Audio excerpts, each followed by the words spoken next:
What is going on, everybody? My name is Schweezel from Get Better Games. Me and my buddy Milkman are actually coming at you with a squad gameplay right now. We have been discussing competitive games and esports for the last 10 plus years. I wanted to kind of bring you guys some gameplay to give you examples of a learning mindset and to help improve at any level that you guys are at, as well as some game tips and stuff like that. We don't claim to be like gods of the game. We're just trying to get better as well and show everybody how to sort of take part in that, take that to the next level. So Fortnite is becoming a hugely social game. So we're bringing you a squad gameplay today, and if you guys noticed along the trajectory here, people can't exactly drop too far away from where the bus trajectory is, so I need to sort of expect that as we move later into the game, because I just want to, I'm going to have some stuff to say maybe later on about that. So I just want you guys to keep that in mind. Now, we go for the little, like, teardrop, low altitude drop, try to drop over the water in order to get really low and pick where we want to go. My buddy here, Milkman, gets in a little bit further than me, and right away he notices that there's some guys around me, okay? Or around him, rather. So he tries to harvest some materials in order to get up over these guys here, which is a really good move, and buy himself some time. Because he really just wants to apply these potions and buy him and me some time to get where we need to be, which really is together. And we're trying to bring you guys a lot of like no BS stuff right now. And I just want to point out to you right now that I actually screw up massively, and I'm a little bit behind. You can't really see for some reason on the minimap. It's not showing it right now, but I'm behind a couple houses. So what he's trying to do right now is create space and time for me to get around and maybe harvest a couple more materials, because we both really kind of screwed up in that we didn't get a lot of early materials.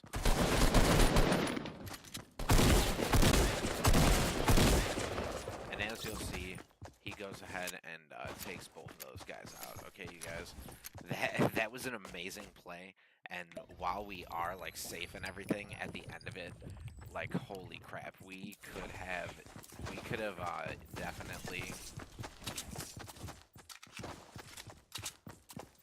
definitely executed that a little better. All right, no lie to anybody. All right, so right now I just want to sort of point out to everybody that now we have sort of taken over this POI.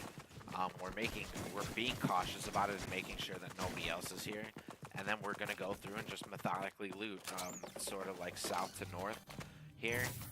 And you guys want to just make sure that you're going through always looting methodically. You want to keep harvesting materials. Pay attention to your game clock and always be moving with intention. I know that the territory that I'm moving into right now is not looted, and since I have a full inventory, I'm calling out to my teammate where all the loot is at that I am not going to be able to use, but that maybe he can be stacking for us. That's why I'm not picking up these meds. So you guys are going to notice that as we move into the mid-game, we're going to keep harvesting. We have our eyes on the clock, and we're gonna be watching possible routes from other points of interest that are coming into the safe zone.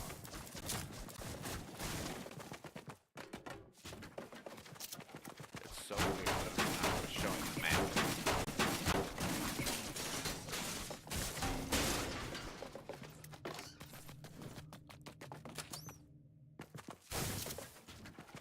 So anyway, this week, you guys should probably expect a lot of resistance if you guys are trying to do what we're doing here, because we're going through and finishing our challenges to get the Snobby Shores looting chests done. Again, moving south to north to make sure that we're getting absolutely everything that we can. We want to leave nothing important behind and grab as many materials and ammo as possible. Always, always, always harvesting. Now, as I said, you guys, we have coming up here to Pleasant Park. Okay, we're trying to get, because we are just playing like normal guys here. We're trying to get some of our challenges done. We're going up to this next dance floor. We decide to check this house out really quick, and I don't believe anything very eventful happens, but we want to go check out the dance floor at the haunted house that's over here and dance on it to finish the challenge. So I'm actually going to speed it up a little bit until we start heading over there. We head over there, all the time watching to the left and right of this mountain and also making sure no one's on top of it, because you can't see the circle right now, but it's closing in from north towards us, so we know that people are probably going to be moving out of Pleasant Park right now, but we really want to get this. So I'm going back to normal speed to actually show you guys right here. There's someone who was coming over from Pleasant Park, and he was just one guy, but this easily could have been four. This is, again, just one of those lucky situations that we got in. We heard him switch to a shotgun, and I was like, hey, dude, was that you switching to weapons? And he goes, my buddy Milkman, he's like, no. And we're like, oh, shit. So we just start running and trying to get to high ground over here, which is, again, in the circle, moving just better into the circle. To try to better analyze the situation. You don't have to take every fight, and guys, if you feel bad because you just don't have like kills or whatever in game, like you're not just racking in those like 30 bombs or whatever, it's fine, because as you guys are gonna see later on in this game, like a lot of the action is gonna happen in the top 20. So we're aware the whole time that there could be a possible, we're having our eyes on the clock. We know that we need to move, and we know that if there's someone behind us, they need to move. And we're just keeping in mind that possibility. You know, you guys, this is really lucky. We get really lucky with a lot of big situations in this game. You guys are going to see we walk on top of a mountain that has 4 chests on it. There's 3 right here, and then we're actually about to walk into another one. So when you guys have, you can't see it again right now, but we're inside the circle, and when you have an unsafe situation potentially like behind you and you don't have to move, like you wanna make a situation as advantageous for you as possible. You wanna wait until you think something is safe. So we decide to start checking out some of the other high ground and just like vantage points in this circle that's left, which is out where I'm looking right now.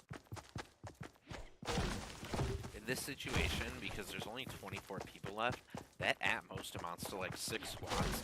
You want to start tracking every single squad now that's out there, because that's at least 6 squads. I'm sorry, I phrased that wrong. But you want to start tracking every single squad that's out there, because soon enough, 10 of those people are going to be dead. Like, ever since I started talking about it, 3 people have died. Soon enough, all those people are going to, like, half those people are going to be dead, and you're going to know where everyone is in the game, alright? So if you guys saw right there, we spy this loot box, but we're not just rushing towards it. We know that at this stage in the game, if there's something just sitting down there, and we just saw it, other people had to have seen it too. So we decided to maybe take a peek and see if, as the circle had just finished closing, if maybe people climbed up behind us. They didn't, so we decided to keep on looking at this loot box, because it's not in a good position, and all of a sudden we see a squad move out over it. Honestly, these guys are so far away that I should really just remove the nameplates for a second. I'm sorry about this, you guys. I'm not very great at this yet, but I actually want to use this opportunity to highlight you guys should use the replay system to analyze your own gameplay and get a little bit better at yourself. So we spy these guys down there going for it. They make the mistake of not building around that before they pop it, and we have some pretty accurate weapons. So we start applying a lot of pressure, and as you guys can see, we did some damage. This this guy moves up behind us, but lucky enough, both me and Brian, Milkman here, get some decent damage on him. And he probably took some storm damage, judging by how weak he was there. But he had a lot of loot. So this guy moves up behind us and actually gives us the chance to sort of like reassess the situation. He gives my boy the meds to get himself back up. I start building around. I didn't know if he had any teammates, so we want to be safe about it, and I start building around in case anyone else is coming around back there. And we just keep looking at these guys. We're talking to each other. Communication is key, you guys. We're talking to each other, and we know that they're going to move, and we are talking about this jump pad and medding up right now, okay? So we're talking about playing it safe with this jump pad. We're waiting because we're keeping our eyes on the clock. There's 45 seconds until this moves again, all right? And this is not a very big circle, as you guys can now see. There's one hill. There's one huge hill about to be left in the circle between us and Greasy Grove. He wants to put the jump pad there, maybe. And I say, let's go back here. Let's use this. Let's use wood or whatever we have on us to build way up and build like safe. Because we not only are we covered from the flank by this hill, but we're covered by fall damage underneath in case somebody gets the idea that they can hit this out from under us. So we put it down here, and we decide that we're jumping at that hill that we're both looking at right there, and we just build around the jump pad to keep it safe. Again, trapping it to keep it safe, communicating. We look down and see that they moved up to the other side of the hill, so we need to make our move now before they start, before they really start to assert their dominance on top of this hill, you guys. All right. And this is what I mean by the late game action. I want to point out that we're not moving exactly on top of each other, even though me and my teammate are moving in tandem here. Okay. So I'm going to bring up nameplates so that I can really kind of show you guys. Actually, maybe player outlines is better. Cool. Yeah, so I'm going to bring up player outlines so I can kind of show you guys what's happening here, and we can keep track of this a little bit better. So I'm moving up to the left right here because I'm asking my buddy Milkman what he sees, and I'm telling him, I'm letting him know that it's going to take me a second to join the fight if I push up this flank. But I want to flank because, and guys, this is so important. It gives us such a huge advantage coming into this fight. So as we both move to a separate flank, you're going to notice on my right here, he's moving on to their right flank, and I'm moving on to the left / staying on the front. All right, this is going to create, you guys, an absolutely extreme amount of pressure. We're fairly certain, because we fought these guys earlier, that there's only 2 of them here, okay? So we're talking about this as we come into this fight, and we both start ramping up and preparing to take the high ground, and when I notice that this guy is fortifying his position, I start to put a lot of pressure on him because he's getting a really good position on my teammate, and I do not like this. As Milkman falls in front of him and takes that rocket right there, I'm communicating to him that he's not going to get hit by another rocket because I'm forcing this guy out of position and back onto the ground. As soon as I put him back onto the ground, you guys, I start to build their height, and I leave myself exposed here, but I know I leave myself exposed from my front flank, but I have the height and right-hand advantage, and I know that that guy has to push that way and exactly where he's pushing from. As I communicated that to my buddy Brian, Milkman, which is him right there, he had actually, if we go back and take a look at where he was at that time, you guys, this is awesome. This is why I really like the replay system. We go back, we see that he actually finished that guy and was moving around to help me out. You got to have huge trust in your teammates. He moved around, and as I was calling this dude out, boom, he's right in position to cover me. That was amazing. He, I think, let's actually go back and see if he took all numbers there. I don't think he did. The reason I'm concerned about that, yeah, he took fall damage just too high, but it's fine because there was medkits.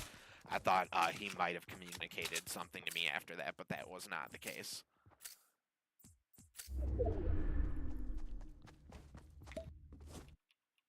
Alright, guys, so let's go back over to me. Again, I want to highlight to you guys what happens right after this fight. We're going to go back. I'm sorry I keep on going back. But right after we finish this fight, you guys, we both take a safe position. You loot, you heal, and you communicate. These are big-time skills in this game, and knowing how to do these things quickly and effectively are really going to help you out, especially in these late-game scenarios, okay? So as I'm healing, and my buddy had already been healing, he noticed these guys moving up and called down. This fight is 100% communication and call-outs, you guys. We're just calling out exactly where all these guys are, and that we have them pinched between me and him, and that because he is taking the aggressive position here, they're completely unaware of me. So as he takes the aggressive position, I try to help in cleaning him up and dealing as much damage as I can. Now watch, my buddy Milkman starts shooting down onto the hill. He's communicating to me that he just knocked this guy to my right, and the positioning of this other guy to my far right. So I start moving up on this guy in order to take a good position, and this is so, you guys, I have to own, like, this is a big part of the no BS thing. I messed up so hard here. I feel like a better player than this guy would have capitalized big time right here, but I screwed up and completely botched my headshot right here. So I botched my headshot. I communicate this to my buddy, and since we know that there's two guys that are that have a long way to go to climb up the mountain, we decide to start focusing on this guy. So playing through this fight, I call this out, I get a decent pump, we start focusing on this guy, but he falls down anyway. That was big time for us because he gave us the opportunity. My boy Milkman right here repositions to get closer to me and flank them from the other side and also keep the height advantage.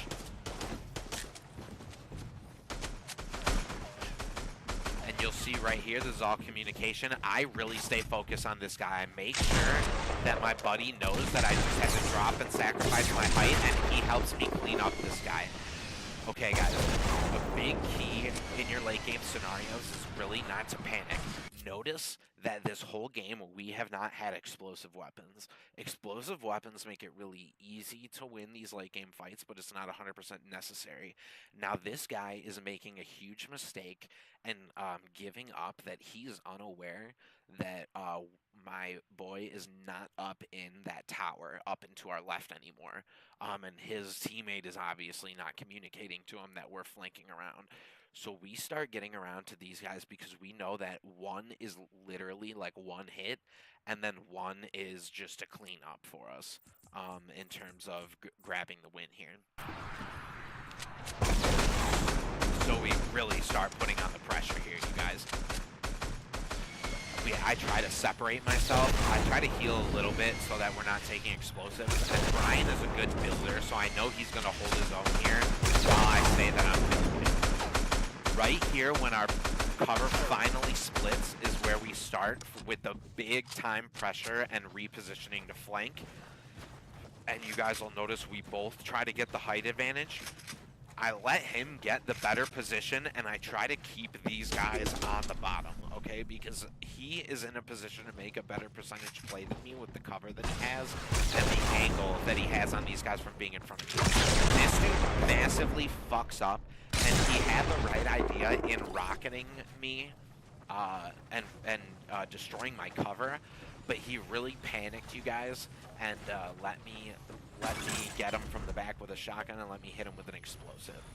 Now we absolutely know that there's only one guy left that we have to knock down, and that he's going to be chasing after my partner after that elimination. My partner tells me where he is. I see him right here. We sandwich him, and I pick up the last kill, and it was seriously all just communication, you guys. I could have gotten that with any gun. He did not have that much HP or anything. And really, that calm demeanor and stuff is how you're going to pick those up. And if you'll notice, we actually had a 4-man team, but our squad mates were never with us that whole game. We didn't drop some kind of crazy, insane, like way higher elimination than anyone else gameplay. We just tried to play the really consistent and smart game and played at our pace, and that's what you guys should really look to do. A game like this is so freestyle that you really want to just look to build into situations that are going to favor you personally and that you really like. Where you are comfortable is where you're going to be making good plays. If you guys are all the way through this, thank you, thank you so much for sticking with me.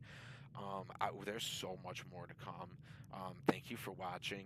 You guys know where to hit us up. I'm not, again, we're a no bullshit channel, so I'm not going to go through all the social media BS. Um, I just want to give a shout out to Milkman. You guys, this guy's been playing. We've been playing forever together, but he's only been on console for like or I'm sorry, off console and onto PC for the last couple of months, and we've just already been killing it. And I've been having so much fun playing on PC with him, man. So shout out to you, Milkman. You've been doing awesome, and I've been trying to get him to put his own content up. I hope you guys enjoyed. Until next time, I hope you guys have a good rest of your day. Peace out.